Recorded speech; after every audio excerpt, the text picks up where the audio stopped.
नमस्कार, मैं हूं शुभम मिश्रा और आप देख रहे हैं न्यूज 18 बिहार झारखंड का खास बुलेटिन खबर एक मिनट में देखिए बिहार झारखंड की तमाम बड़ी खबरों का विश्लेषण। मिथिलांचल के लोग जल्द ही नेपाल तक जाने के लिए ट्रेन के सफर का आनंद ले सकेंगे। मधुबनी के जयनगर से जनकपुर कुर्था के बीच ट्रेन परिचालन को लेकर लगभग सारी तैयारियां पूरी हो चुकी है। उम्मीद जाहिर की जा रही है कि नए साल में जल्द ही इस रूट पर रेल सेवा शुरू हो जाएगी। मंगलवार को गृह मंत्रालय और समस्तीपुर रेल मंडल के आला अधिकारियों ने जयनगर स्थित भारतीय और नेपाली रेलवे स्टेशन का जायजा लिया। टीम ने स्पेशल ट्रेन में बैठकर जयनगर जनकपुर कुर्था नेपाल रेल रूट का निरीक्षण किया। स्थानीय लोग पिछले कई सालों से जयनगर जनकपुर के बीच रेल सेवा शुरू होने की उम्मीद लगाए बैठे हैं। जानकारों की माने तो इस रूट पर रेल सेवा की सौगात मिलने के बाद मिथिलांचल की अर्थव्यवस्था तो मजबूत होगी ही, कला और संस्कृति की समृद्ध विरासत को भी एक नई पहचान मिलेगी।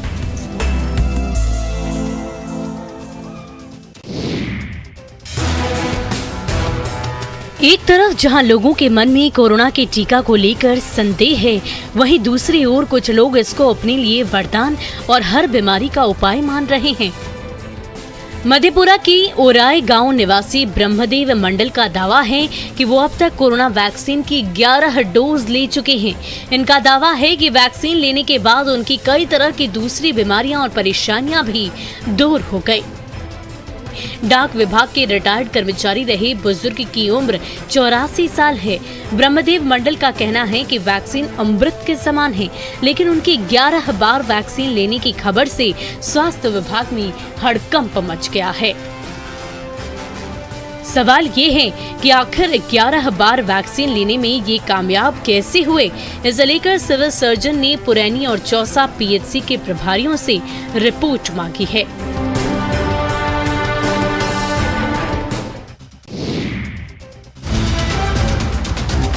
गिरिडीह के बेंगबाद प्रखंड में छुटकी खरगडीहा चौक से चोरों ने दुकान के सामने से बाइक चोरी कर ली।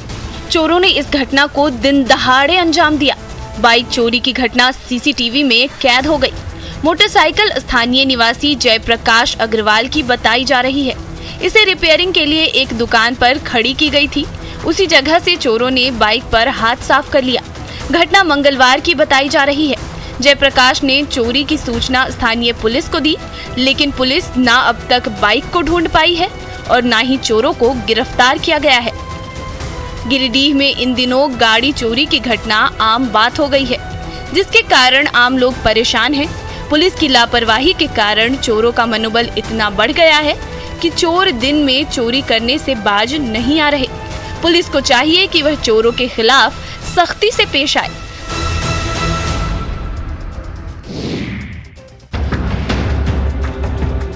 नालंदा जिले के बिंद थाना क्षेत्र में बीच सड़क पर एक कार धू-धू कर जल उठी। इस नजारे को सरोबरी पुल के पास से गुजर रहे लोगों ने देखा तो अचंभित हो गए, क्योंकि थोड़ी ही देर पहले यह कार सड़क से गुजर रही थी, लेकिन अचानक इसमें आग लग गई। कार पर बैठे सभी 4 लोगों ने गाड़ी से कूदकर किसी तरह अपनी जान बचाई। काफी देर तक सड़क पर अफरा तफरी का आलम था। कार मालिक जमुई के रहने वाले हैं, जो पटना के बेऊर से कार की सर्विसिंग कराकर अपने घर जमुई लौट रहे थे। इसी बीच सरोबरी पुल के पास अचानक कार बंद हो गई और इंजन से धुआं निकलने लगा। कोई कुछ समझ पाता तब तक कार में तेजी से आग फैलने लगी। पूरी गाड़ी पल भर में खाक हो गई। जिस गाड़ी को चंद घंटे पहले गैराज ने चमकाया गया था, वो अब खाक बन चुकी थी। कार में लगी आग को दमकल कर्मियों ने बुझाया।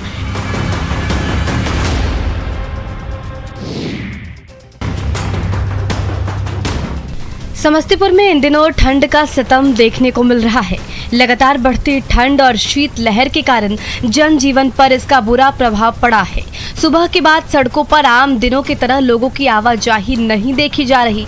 रात में भी जिले के कई इलाकों में घना कोहरा छाया रहता है। हालांकि सुबह से कुहासे में कमी जरूर आई है। स्थानीय लोगों का कहना है कि जिला प्रशासन की तरफ से अब तक चौक चौराहे पर अलाव की व्यवस्था नहीं की गई है, जिसके कारण रोजाना काम करने वाले मजदूरों को काफी परेशानियों का सामना करना पड़ रहा है। बहुत ज़्यादा ठंड है। अच्छा, अलाव उलाव का व्यवस्था हुआ? नहीं, कुछ व्यवस्था नहीं है। कुछ नहीं? नहीं, कुछ व्यवस्था नहीं है। क्या करते हैं यहाँ जैसे काम धंधा के आदमी रोजगार भी नहीं मिल रहा है आदमी लोग को। ठंड में सब जैसे बुआ रहा है रोजगार के लिए यहाँ आदमी।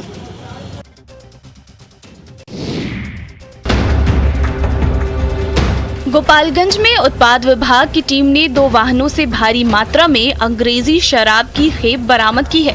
इस दौरान 2 तस्करों को गिरफ्तार किया गया है। प्रेस और स्कूल वैन लिखे इन दोनों वाहनों से उत्तर प्रदेश से शराब की तस्करी हो रही थी। वाहन चेकिंग के दौरान कुचायकोट के बलथरी चेक पोस्ट पर यह कार्रवाई की गई है। गिरफ्तार शराब तस्करों में एक नई दिल्ली और दूसरा गोपालगंज के दानापुर का रहने वाला है। बरामद शराब की कीमत करीब 5 लाख रुपए बताई जा रही है।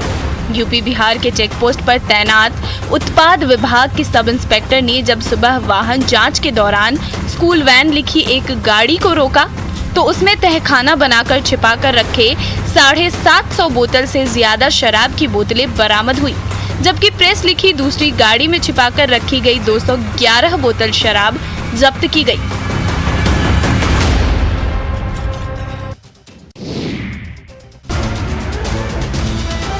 प्रखंड प्रमुख का चुनाव, फिर जीत और जमकर फायरिंग। डीजे पर जिया हो बिहार के लाला और डीजे की हर धुन पर बिहार का लाला 1 नहीं 2 नहीं कुल 5 राउंड फायरिंग करता है। भीड़ हर फायरिंग पर युवक का हौसला बढ़ा रही है और हर हौसले से राइफल से फायरिंग करने वाला युवक कानून का तमाशा बना रहा है। मानो उसे किसी का खौफ नहीं। खौफ हो भी क्यों, प्रमुख पद पर अपनों की जीत हुई है तो डर कैसा। लेकिन जीत के जश्न में फायरिंग के दौरान जो वीडियो किसी ने बनाए थे वो अब वायरल हो गया है। सोशल मीडिया पर फायरिंग का वीडियो वायरल होते ही इलाके में हड़कंप है। वायरल वीडियो खगड़िया के मानसी प्रखंड का बताया जा रहा है, जहां प्रमुख पद पर जीत के बाद जमकर फायरिंग हुई। 30 दिसंबर का ये वीडियो बताया जा रहा है।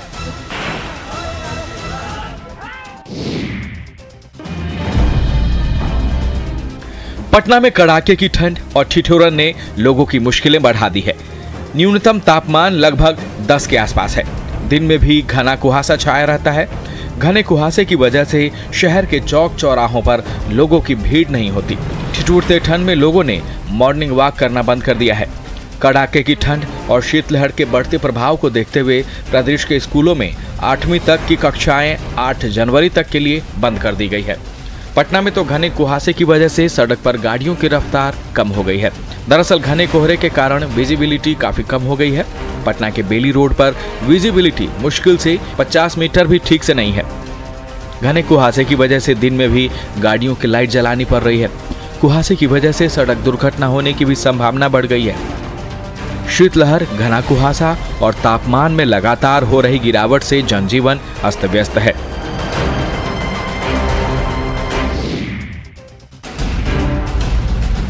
बिहार के कई इलाकों में अब तक नीलगाय से ग्रामीण परेशान रहते थे। ग्रामीणों की शिकायतें ये होती थी कि नीलगाय खेतों में लगी फसलों को खा जाती है। लेकिन जिस नीलगाय से लोग परेशान रहते हैं, उसी नीलगाय को परेशान देख गया के लोगों से रहा नहीं गया। काफी मशक्कत के बाद ग्रामीणों ने एक नीलगाय की जान बचाई, उसे एक नई जिंदगी दी, ये जानते हुए भी कि फिर से ही खेतों में लगी फसलों को बर्बाद कर देगा। दरअसल गरवा प्रखंड के नौवा खाप गांव के पास खेत में चरते चरते एक नीलगाय 20 फीट गहरे कुएं में गिर गई। कुएं में पानी नहीं था तो यहाँ पानी से वो बच गई। लेकिन अब 20 फीट कुएं से निकले कैसे? कुएं से वो नीलगाय अपनी जान बचाने के लिए चिल्लाती रही। नीलगाय की शोर पर ग्रामीण मौके पर पहुंचे। कुएं में नीलगाय की हालत देख लोगों से रहा नहीं गया। रस्सी के सहारे ग्रामीणों ने नीलगाय को कड़ी मशक्कत के बाद कुएं से बाहर निकाला।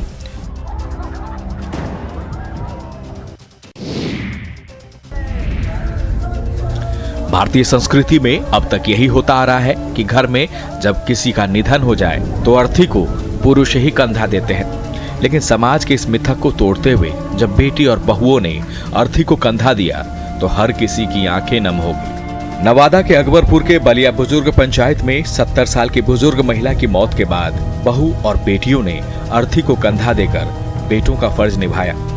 अर्थी को कंधा देते हुए शव को यह श्मशान घाट तक ले गई। बहू और बेटी ने कहा कि अर्थी को कंधा देने का मकसद समाज को यह संदेश देना था कि किसी काम पर पुरुषों का ही एकाधिकार नहीं है। महिलाएं भी वह हर काम कर सकती हैं जो पुरुष करते रहे हैं। ऐसा भी नहीं है कि इलाके में ऐसा पहली बार हुआ है। 3 महीने पहले भी मिर्जापुर में कैलाश प्रसाद और पार्वती देवी की मौत के बाद घर की महिलाओं ने अर्थी को कंधा दिया था। लोगों ने इसे सराहा और अच्छी परंपरा की शुरुआत बताया।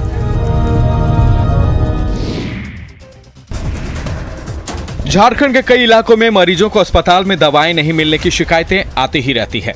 हाल यह है कि मरीजों के परिजन बाजार से दवा खरीदने को मजबूर हो जाते हैं, लेकिन बोकारो सदर अस्पताल में लाखों की जीवन रक्षक दवाएं टॉयलेट में बंद कर सड़ा दी गई है। ये सारी दवाइयां पेटियों में बंद थी, जमीन पर फेंकी हुई थी और सभी एक्सपायर्ड हो चुकी थी। बोकारो सदर अस्पताल के वार्ड के बगल में एक टॉयलेट में भरकर इन सभी जीवन रक्षक दवाइयों को एक्सपायर कर दिया गया। हद तो तब हो गई जब अस्पताल के उपाधीक्षक को भी इसकी जानकारी नहीं। उन्होंने तो टॉयलेट में इन एक्सपायरी दवाइयों को रखे होने से इनकार कर दिया। इधर सिविल सर्जन का कहना है कि शॉर्ट टर्म एक्सपायरी की दवा खरीदने और राज्य मुख्यालय से सप्लाई होने की वजह से ऐसा होता ही रहता है। ये दवाइयां कब आई थी और एक्सपायरी कैसे हुई, इसकी जांच जरूर होगी। दरअसल इन दवाइयों की खरीदारी, देखरेख और स्टॉक की पूरी जवाबदेही सदर अस्पताल में तैनात एक ही फार्मासिस्ट की है। बावजूद इसके सदर अस्पताल के उपाधीक्षक को इसकी जानकारी नहीं होना कई तरह के सवाल खड़े कर रहा है।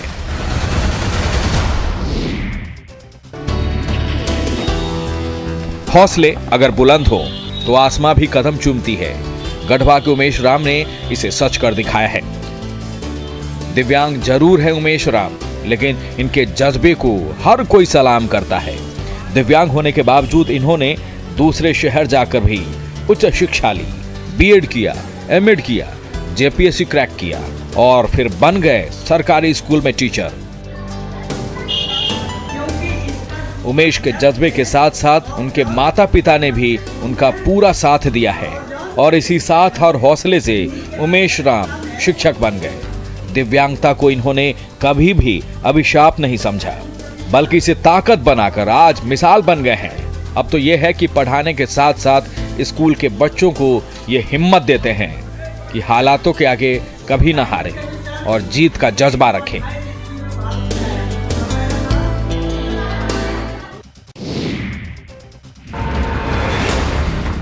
पटना पुलिस को उधार पर अभी पेट्रोल नहीं मिलेंगे। पेट्रोल पंप वालों ने पटना पुलिस को पेट्रोल देने से मना कर दिया है। सुनने में यह बात आपको अजीब लग सकती है, लेकिन यह सच है।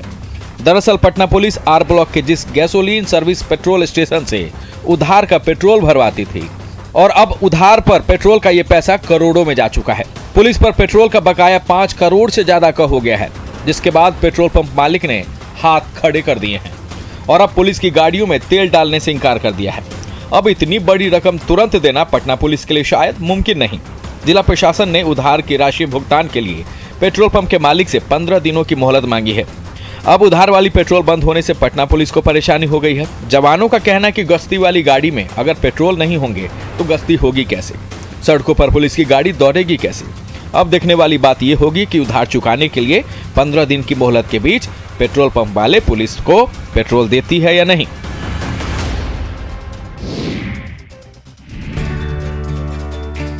हजारीबाग मानो प्रकृति यहाँ खुद बसती हो। चारों ओर ऊंचे ऊंचे पहाड़ और झरनों से गिरता पानी सैलानियों को लुभाता है। इन्हीं में से एक है हेवई का घाघरा जलप्रपात, जहां लोग पिकनिक मनाने पहुंचते हैं। खूबसूरत घाघरा जलप्रपात का दीदार करते हैं। घाघरा जलप्रपात में 70 फीट की ऊंचाई से गिरता पानी लोगों के लिए आकर्षण का केंद्र है। प्राकृतिक वादियों के बीच जलप्रपात का पानी पिकनिक में मानो 4 चांद लगा देता है। पर्यटकों की यहाँ भीड़ खूब होती है, लेकिन जिस लिहाज से यहाँ विकास होना चाहिए था उसमें कमी देखी जा रही है। घाघरा जलप्रपात के आसपास के रहने वाले लोग इस इलाके को विकसित करने की मांग कर रहे हैं। हाल ये है कि जलप्रपात तक जाने के लिए फिलहाल कोई रास्ता नहीं है। स्थानीय लोगों का कहना है कि विधायक भी इसी इलाके से आती हैं। उनके पिता मंत्री और मां विधायक रह चुकी हैं, लेकिन आज तक यहाँ पर विकास नहीं हो पाया।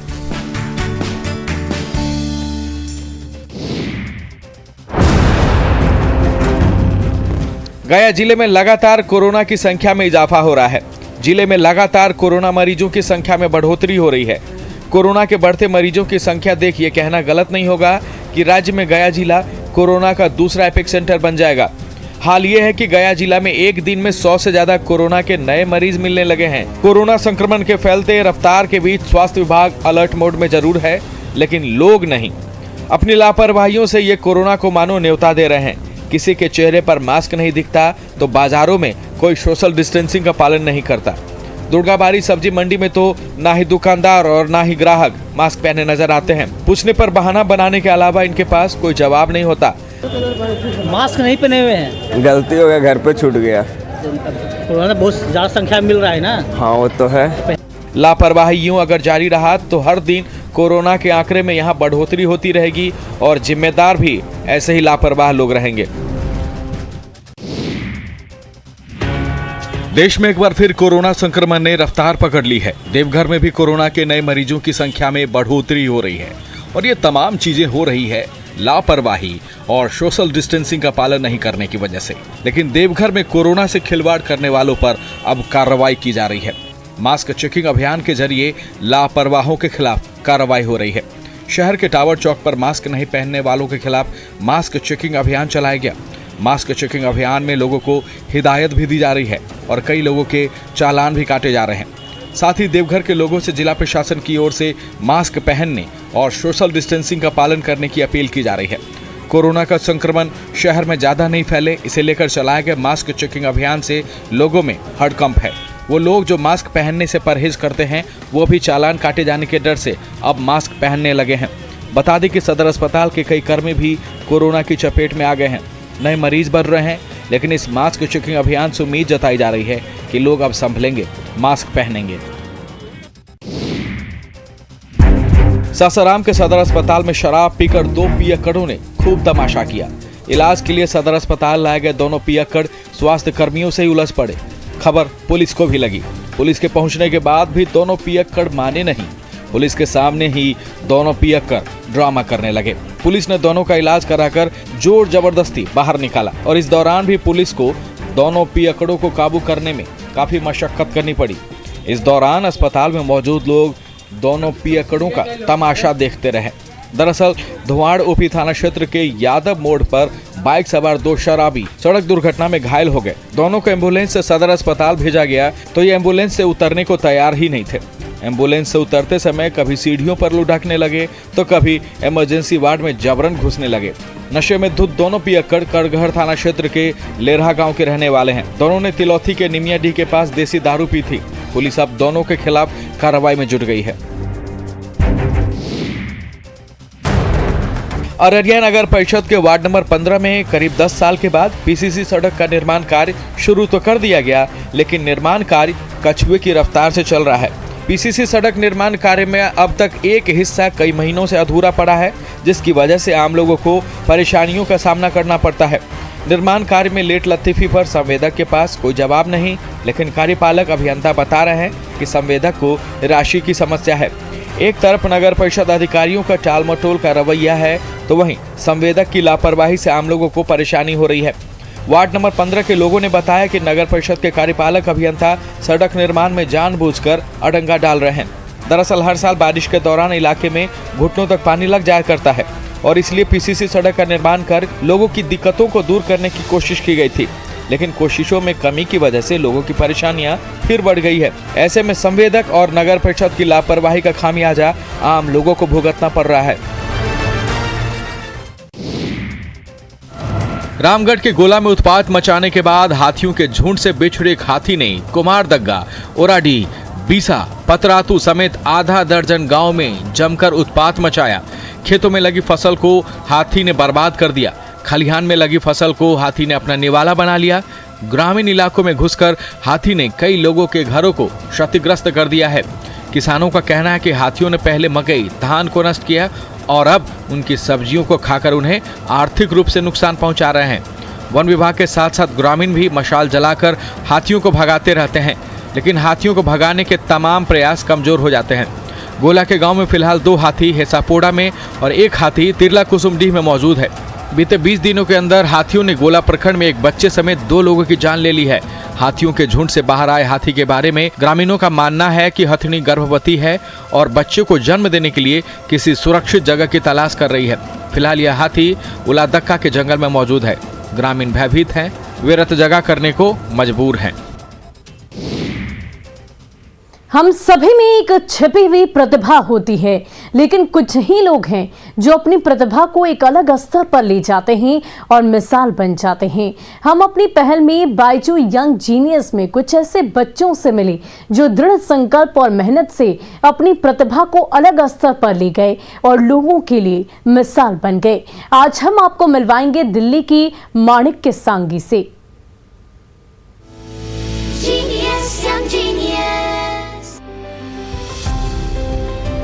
दिल्ली के माणिक्य सांधी 13 साल में ही उस्ताद हैं। वो कल्पनाओं को कागज पर हूबहू उतारने में माहिर हैं। माणिक्य का जीवन एक तरह से चमत्कार ही है, क्योंकि जन्म के तुरंत बाद उन्हें 17 दिन तक आईसीयू में रखा गया और कई ऑपरेशंस किए गए। उनके माता पिता ने उन्हें बचाने के लिए दिन रात एक कर दिए और आज 13 साल का उपन्यासकार माणिक्य उनके लिए सबसे अनमोल हीरा है। He's a fighter because to see from where he's come from his birth, from the multiple issues that he had to this stage today, where I can see him excelling and fighting and learning on his own in everything that he does. It's really amazing. कई साल से कहानियां गढ़ रहे माणिक्य अब धारावाहिक उपन्यास लिख रहे हैं। First of all, when I write a good story, I myself feel proud of myself that I have written a good story. More or less, it just gives me a lot of satisfaction and joy on an overall note to write books. Manikya series लिखने वाले दुनिया के सबसे कम उम्र के उपन्यासकार हैं। World book of talent records ने द विजर्ड ऑफ सनसनाडिया के लिए उन्हें ग्लोबल एक्सीलेंस अवार्ड से नवाजा है। 2021 में इंटरनेशनल बुक ऑफ रिकॉर्ड्स ने उन्हें super talented child 1 in a million के रूप में सम्मान दिया।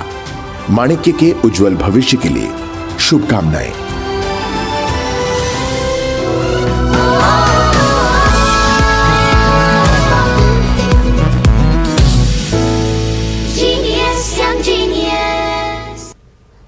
और फिलहाल के लिए इस बुलेटिन में इतना ही। आप बने रहे न्यूज़ 18 बिहार झारखंड के साथ।